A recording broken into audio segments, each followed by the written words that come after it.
حضرت بایزید بستامی رحمتہ تعالیٰ علیہ فرماتے ہیں کہ رمضان کا مہینہ تھا تو میرے بستام میں نا سارے میرے ہاتھ چومنے والے تھے.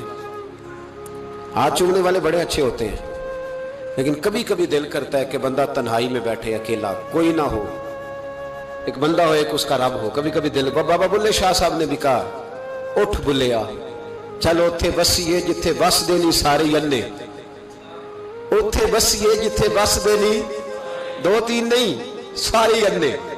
اٹھ بلیا چلو اتھے بسیے جتھے بس دینی سارے انے، نہ کوئی ساڈی ذات پچھانے نہ کوئی سانو منے. تو حضرت بایزید فرماتے میرا بھی دل کرتا تھا آج وہاں جاؤں جہاں کوئی جاننے والا نہ ہو، اور وہاں جا کے نہ میں، رمضان کا مہینہ تھا تو دل کیا کہ وہاں جا کے روزے گزاروں جہاں ہاتھ چومنے والے نہ ہوں، میں ذرا کھل کے عبادت کر لوں. فرماتے ہیں میں دور بستام سے نکلا، ایک مسجد میں جا کے اعتکاف بیٹھا، پورے مہینے کا اعتکاف. پہلے دن مسجد میں گیا تو نمازی پوچھنے لگے بابا جی روٹی کہاں سے کھاؤ گے؟ میں نے کہا کہ میرا اللہ دے گا. یہ نہیں کہتے کہ بابا جی فکر نہ کرنا روٹی آ جائے گی. کہا روٹی کہاں سے کھاؤ گے؟ کہا اللہ دے گا. کہنے لگے اللہ تو دے گا پر کس طرح؟ تو آپ فرمانے لگے آپ مسلمان ہیں، آپ کو سمجھنا چاہیے کہ اللہ وسیلے کو پسند ضرور فرماتا ہے پر اللہ وسیلے کا محتاج نہیں. وہ اگر چاہتا ہے تو پھر بے حساب ہی عطا فرماتا ہے، تو وہ دے گا انشاءاللہ. کہنے لگے جی دے گا تو صحیح پر کس طرح؟ آپ فرماتے ہیں میں نے سمجھایا، دو نمازیوں کو زور کے وقت سمجھایا تو دو پھر عصر میں پوچھنے لگ گئے کہ بابا جی ادھر ہی رہنا ہے پورا مہینہ؟ کہا ادھر ہی رہنا ہے. تو روٹی؟ میں نے کہا اللہ دے گا. کہتے انہوں نے بھی پوچھا کیسے، ان کو بھی میں نے سمجھایا. پھر وقت ہو گیا مغرب کا تو دو تین نمازی پھر پوچھنے لگ گئے، حاجی ہیں، نمازی ہیں، صوفی درویش قاری ہیں، پر یہ بتا کہ تیرے من کا تعلق بھی جڑا ہوا کہ نہیں؟ تیرے اندر سی آواز بھی توکل علی اللہ کی آتی ہے کہ نہیں؟ یہ بھی تو غور کرنا. حضرت بایزید کہتے ہیں میں تنگ آ گیا.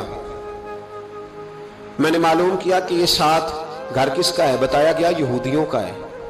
میں نے کسی ذریعے سے ان سے رابطہ کیا یا میں خود چلا گیا. میں نے ان سے رابطہ کر کے کہا کہ تمہارے گھر میں کوئی کام کاج کرنے والی عورتیں تو ہوں گی؟ کہا ہیں. فرمایا مجھ سے پیسے لے لو، بس 2 روٹیاں سویرے مل جائیں سحری میں، 2 شام کو مل جائیں، تو میں سرکے سے کھاؤں یا کسی چیز سے تناول کروں، 2 روٹیاں مجھے صبح شام پیسے لے لو. فرماتے ہیں وہ مان گئے. اب میرا دل کرتا تھا کوئی نمازی مجھ سے سوال کرے تو میں ذرا اعلان کر دوں کہ میرا بندوبست ہو گیا ہے. میں ذرا اعلان کر دوں کہ میرا بندوبست، خرد نے کہہ بھی دیا لا الہ الا اللہ تو کیا حاصل، دل و نگاہ اگر مسلمان نہیں تو کچھ بھی نہیں. فرماتے میں ایک نمازی نے عصر میں پوچھ لیا کہ بابا روٹی، تو میں بول پڑا، میں انتظار میں تھا. میں بولا، میں نے کہا نمازیوں، حاجیوں، درویشوں، رمضان کے روزے رکھنے والوں، صائم الدہر قائم اللیل لوگوں، یہ ساتھ میرے پڑوس میں مسجد کے یہودی ہیں، میں نے پیسے چکا دیے ہیں، 2 روٹیاں سویرے 2 شام مل جائیں گے. کہتے اعلان کیا تو نمازی چپ کر گئے. اب 3 دن بیت گئے، کسی نے پوچھا ہی نہیں. اللہ، کسی نے پوچھا نہیں روٹی کہاں سے آئے. حضرت بایزید فرماتے ہیں فجر کا وقت تھا، سر سجدے میں رکھ کے میں کھول کے رویا اور نماز پڑھ کے میں نے نمازیوں سے کہا او نمازیوں آؤ دوبارہ سے کلمہ پڑھیں، آؤ پھر سے کہیں لا الہ الا اللہ، آؤ پھر سے کلمہ پڑھیں. کہتے نمازی کہنے لگے تو کون ہوتا ہے ہمیں دوبارہ کلمہ پڑھانے والا؟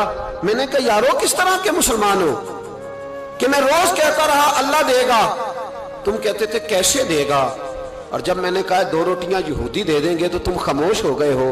اور مجھے بتاؤ جن لوگوں کا یہودیوں پہ توکل مضبوط ہو اور رب پہ توکل کمزور ہو، انہیں دوبارہ کلمہ پڑھنا چاہیے کہ نہیں پڑھنا چاہیے؟ انہیں دوبارہ اللہ تبارک و تعالیٰ کی توحید کی شہادت دینی چاہیے کہ نہیں دینی چاہیے؟ آؤ پھر سے کلمہ پڑھیں. قرت نے کہہ بھی دیا لا الہ الا اللہ تو کیا حاصل، دل و نگاہ اگر مسلمان نہیں تو کچھ بھی نہیں. کلندر لاہوری بول کے کہنے لگے جو میں سر بسجدہ ہوا کبھی تو زمین سے آنے لگی صدا، تیرا دل تو ہے صنم آشنا، تجھے کیا ملے گا نماز میں. بھائیو، اخلاق کی پہلی سیڑھی یہ ہے کہ تیرا اپنے رب پہ بھروسہ کتنا ہے. تیرا انویسٹر پہ بھروسہ زیادہ ہے، سیٹ پہ بھروسہ زیادہ ہے، بلڈر پہ بھروسہ زیادہ ہے، تیرا انڈسٹری کے مالک پہ بھروسہ زیادہ ہے کہ اللہ پہ بھروسہ زیادہ ہے. تو اخلاق کا مطلب ہے پہلی سیڑھی. اور دوسری سیڑھی اخلاق حسنہ کی وہ ہے شکر کرنا. کیا کرنا؟ بول کے بتائیے، بول. دوسری شیری، ہمارے یہاں نا دکھوں پہ فوکس ہے کہ جسے پوچھیں کیا حال ہے تو اس کے وجود میں 360 ہڈیاں ڈاکٹر بتاتے ہیں. بھائی صاحب طبیعت کیسی ہے؟ کہتے ہیں یہ گھٹنا بڑا درد کرتا ہے. اللہ کے بندے 359 ٹھیک ہے نا تیری، ان کا بھی ذکر کر. ایک ٹھیک نہیں تو اس کا نام لے لیا، کہتا ہے گھٹنا بڑا درد کرتا ہے، تو باقی ساری ٹھیک ہے نا، ان کا ذکر ہی نہیں کیا. بھائی طبیعت کیسی ہے، حالات کس طرح کے ہیں؟ کہتا بس کاروبار نہیں چلتا، بچے ہیں الحمدللہ، مکان ہے الحمدللہ، صحت ہے الحمدللہ، امن ہے الحمدللہ، گھر میں سکون ہے الحمدللہ. کمزوری کیا ہے؟ کاروبار نہیں. بھائی سارا رونا کاروبار کا ہی روئے گا، شکر کب کرے گا تو؟ کس وقت وہ ٹائم آئے گا؟ اللہ نے وعدہ فرمایا قرآن پاک میں، وعدہ فرمایا لَإِن شَكَرْتُمْ لَأَزِيدَنَّكُمْ، فرمایا تم شکر ادا کرو تمہارا رب تمہاری نعمتوں میں اضافہ فرما دے گا. یہ نہ کہو کہ کاروبار کر رہا ہوں تو انویسٹمنٹ بڑھاؤں گا تو نعمت بڑھ جائے گی. یہ نہ کہو کہ میں 2-3 سائیڈ بزنس اور کروں گا تو مال بڑھ جائے گا. فرمایا شکر ادا کرو. کیا کرو؟ کیا کرو جی؟ شکر. شکر ہم بھلا کس طرح ادا کرتے ہیں؟ کہتے ہیں جناب کیا حال ہے؟ کہتے بس شکر ہے جی جو ٹائم گزر رہا ہے. میں نے کہا یہ شکر دے، یہ شکر، یہ تو شکوہ ہے. شکر ہے جی اللہ جی اس حال میں رکھے. تو میں کہتا ہوں کس حال میں ہیں آپ؟ ماشاءاللہ سولی پہ لٹکے ہوئے، کیا حال ہے مثلا؟ کس حال میں اللہ رکھے؟ کربلا میں کھڑے ہیں آپ، بدر کے میدان میں ہیں، احد میں ہیں آپ، قریش مکہ سے لڑائی ہو رہی ہے. کیا انداز ہے یہ؟ بس شکر ہے جس حال میں رکھے. کیا آپ سمجھتے ہیں ہمیں حضرت یوسف علیہ السلام جیسی مصیبتوں کا سامنا ہے؟ کیا ہم سمجھتے ہیں کہ ہم پر وہ ظلم توڑے جا رہے ہیں جو حضرت بلال پر توڑے گئے تھے؟ کتنا کمزور لفظ ہے. شکر ہے بھی جس حال میں رکھے. کس حال میں ہے مطلب؟ تو کیا ہے؟ کیا تو تیرے گھر میں اس طرح روٹی پکتی ہے جس طرح سیدہ فاطمہ کے گھر میں پکا کرتی تھی؟ کیا تیرا مکان اس طرح کا ہے جس طرح سیدہ عائشہ کا حجرہ تھا؟ کس بات؟ یہ کیا انداز ہے؟ بس شکر ہے جس حال میں اللہ رکھے. شکر ہے.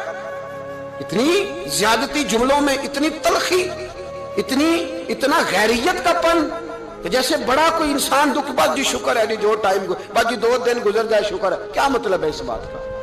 کہاں دن گزرا ہے؟ کون سی ایسی تکلیف ہمیں آ گئی؟ اس قدر زیادہ ناشکری